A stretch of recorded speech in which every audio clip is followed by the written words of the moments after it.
Mic check 1 2. It's the Y2K Collector, and tomorrow is the Switch 2 pre-order fiasco, bonanza, fiesta, siesta, whatever you want to call it. It's the big to do with the Switch 2, and I'll be quite honest with you. I don't have any plans to go to any GameStops or go online to try to pre-order the device. I am not in a rush to pick up the Switch 2 at this stage of the game. I really want to give it some more time for some more games to come out. I really want to kind of I like letting other people get the console, seeing how they feel about it. I kind of want to wait until they actually have some kiosks in stores where I can actually get my hands on it and play it for myself first before actually jumping out the window and buying one. It is a significant investment, right? The console itself is damn near $500 when you figure taxes and everything like that, and then the games are also going to be pretty expensive. So from my perspective, I think it's a great console. I was really hyped up on it when they showcased it, but I'm never one to try to rush and grab a console right when it's first coming out. I was the same way with the PlayStation 5.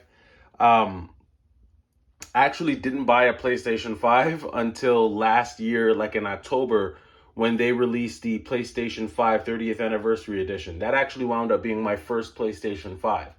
So I'm never really one to try and just jump out the window and, buy, anything when it's first coming out, unless it's like a pair of sneakers, and that's usually because sneakers, when you don't get them when they first come out, they're usually twice the price on the aftermarket. It's just the way the sneaker game goes. So shout out to everyone who does plan on going to get a Switch 2. I'm sure there's going to be a lot of excitement around it, and I know you're not going and actually picking it up tomorrow. I know tomorrow's just pre-ordering yours. Hopefully you don't run into any issues, and hopefully you get it, and as more and more people actually get their Switch 2, I'm going to be excited to see what everyone's experience with it is, how they feel about it, so on and so forth. As for me, my focus has been continuing to kind of just leverage this buy two, get one promo that we're seeing from GameStop on all pre-owned games. So now is actually a really good time if you are building a PS5 collection, because some of those PS5 games can be a bit pricey. Now is actually a good time to jump on top of some of those PS5 games. Even some of the more expensive PS4 and Switch games, that's definitely a good time to jump on that. Me, I am still kind of, peeling back the layers on my collection and just kind of trimming the fat. As you can see, the 360 section has shrank quite a bit, making some room for pretty much the DS and 3DS collection. The GameCube collection has been trimmed down some. The only thing that's pretty much stayed the same has been the Dreamcast, the PlayStation, the Neo Geo, the Sega Saturn, Sega CD collection, and the bulk of the PlayStation 2 collection. Got a lot of horses in those stables that I want to keep in the collection for sure, but had a good amount of games like on the fringe for like the 360, the GameCube, even the PS3 in some cases that it was just kind of time to let a lot of those go. A lot of doubles that were just kind of hanging in the mix that, I could let them go and kind of just move on to some other items, in the collection. I've also kind of pulled out some other games too. Like I am completely walking away from the Nintendo Wii U. I know the Wii U is a lot of people love that console. A lot of people have a strong affinity for the console. Me personally, I just don't see a reason to have it in my collection anymore. And I don't actively collect for it, and I genuinely don't even have a desire to play it, honestly. It's a cumbersome system to connect and hook up. The Wii U pad is cool and everything, but it's just, I don't know, for all the trouble that I would have to go through to play the Wii U, it's just so much easier just playing the Switch. So, I really have no desire for it. So I'm going to be removing the entire Wii U ecosystem from my collection. I did the same thing with the Xbox One like a year ago. I just got rid of all things Xbox One.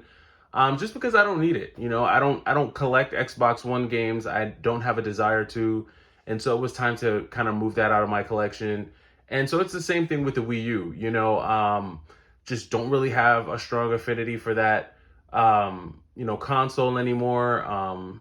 Don't really care to play the games like that. And so it was time for me to let that go. If I had to think of like another system that I may be completely removing out of my like collection as a whole, it might be the 3DS, to be quite honest with you. There were some games that were available on the 3DS that I thought were cool, and I do have a good chunk of them in my collection. I mean, a few that just stand out to me are games like Shovel Knight, Metroid Samus Returns, Shantae and the Pirate's Curse, Azure Striker Gunvolt Pack, Kirby Planet Robot, Shinobi, which is like really cool to see on the 3DS. River City Rivals Showdown. I think I have another River City Tokyo Rumble. So a couple of really cool beat 'em ups, but overall, I don't know. I started collecting for the 3DS and it was cool and stuff, but I quickly fatigued of that system. And so if there is going to be another system that I completely remove out of my collection, it just might be the 3DS. Now the DS, I'm all about the DS. I've been a fan of the DS collection, and I really love the DS games that I have in my collection. I don't know if I would keep collecting for the DS, but I could definitely see a few games that would be worth picking up for me and adding to the collection, but I just don't have that same affinity for the 3DS. So the 3DS might find its way right on out the door. And then if I had to think of another collection that I would be, scaling back on, it probably, I don't think I would ever get rid of my entire PS Vita collection, but I do see myself scaling back on some PS Vita games. I don't think I'm going to be touching my PSP collection because I really scaled my PSP collection back when I was selling off a lot of PSP games.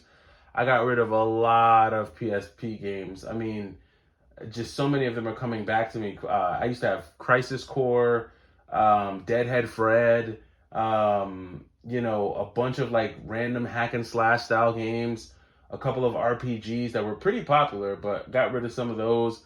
And so I've really just kind of kept like the main ones in my collection, like the Prinny games, the Castlevania game on the PSP, Valkyrie Profile, Hexy's Force, the Ys games, Phantasy Star, just some of those games. I got the Godfather on there, Def Jam, Fight for New York Takeover. So a few pretty decent games on the PSP, but I'm really kind of just scaling it back and kind of just drilling it down, I think, to some of the main games that I want to have in the collection. I feel like it's a little late in the year for me to be doing a purge. Normally I do this in the first quarter. I don't find myself doing this large of a purge in the second quarter, but I've got to be up to at least 200 games that I'm moving out of the collection, along with like 2 to 3 consoles. So, it's just part of the game. I think that's where my focus is. I'll let everyone else worry about the Switch 2. The Switch 2 is not going anywhere. It's not, it's going to be around for quite some time. So I have plenty of runway when it comes to picking up a Switch 2, looking at it, playing it, collecting for it if I choose to do so. Right now, I think I'm really just honing in on my retro collection. So let me know what you guys plan on doing tomorrow. Do you plan on going to the store to pre-order? Are you going to try to see if you can do it online? What's your methods, what your strategies are, and what are you focused on going into this weekend? And I will catch you in the next video. It's the Y2K Collector. Take it easy.